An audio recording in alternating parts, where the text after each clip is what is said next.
E vëllezër, jemi nevojë që njeriu shtyhet në punë të mira. Dhe ka shumë argumente dhe ajete për të cilën pejgamberi jon sallallahu alaihi wasallam na ka treguar që me ngaru në punë të mira.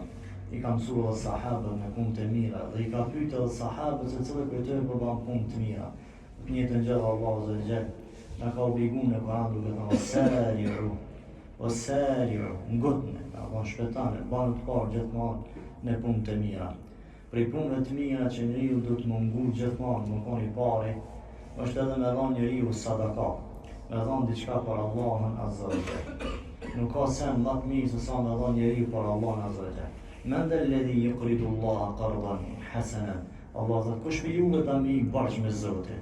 Prandaj subhanallah. Allahu na thënë kush për juve ta mi barç me Allahun.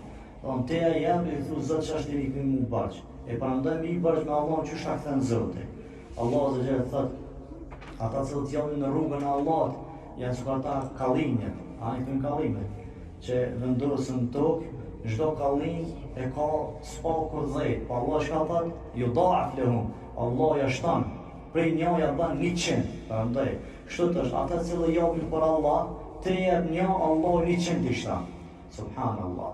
Pastaj vëllezër, sadakaja me dhon për Allah azza wa jall është një gjë e mirë që njeriu t'i bën dobi, qoftë në dynja, qoftë në ahiret. Ai që i bën në dynja, ka thënë pejgamberi sallallahu alajhi wasallam, kush jep sadaka e ka shuk hidhërimin e Zotit.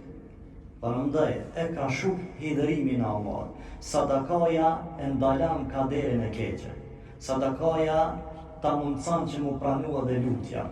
Po në ditën e gjykimit ka thënë pejgamberi sallallahu alajhi wasallam, ai që jep sadaka, sadakaja e tij ka me qenë hije ka me qenë në ditën e gjykimit. Kime pa sadakan tonë si rejt, shushojmë në rejt, kështu e shojmë sadakan. Dhe që e lusmi Allah azza wa jall, ata cilët japin sadaka, ata cilët bojnë për Allah, Allah t'jetë pranu për tëre. Dhe e lusmi Allah azza wa jall që për ta t'jetë në ditën e gjykimit, hije, re, argument për ta. E lusmi Allah azza wa jall që për ta t'jetë ka sadaka, shaktar që këta me i në xhenet, ja Rabbil Alamin. Pejgamberi jon përfundoi me këta. Pejgamberi jon sallallahu alajhi wasallam ka thonë, keni frikë zjarrit xhenamit qoftë me gjysmë. A e ki gjysmë? Çato gjysmë edhe për Allah për më largu prej zjarrit xhenamit. Wa ma bali, e shkosh më e madhe që ti me Allah më të madhen për më largu prej zjarrit xhenamit. Qoftë me gjysmë pejgamberi po thotë mundon me sadaka më largu. E shkosh njeriu që kur e jep më të shumtën por shka për me knaqë Allah azza wa jall. E qysh është njeriu me jetën e tij, ashtu ka me qenë edhe Allah azza wa jall me ta. E lusmi Allah azza wa jall që kush do të qenë për Allah, o Zot ketë pranu për ti, ja Rabbil Alamin, ja Hayy ya Qayyum, Allah na hupëtë, ja Rabbil Alamin. Wa sallallahu ala nabiyyina Muhammad wa ala alihi wa sahbihi ajma'in.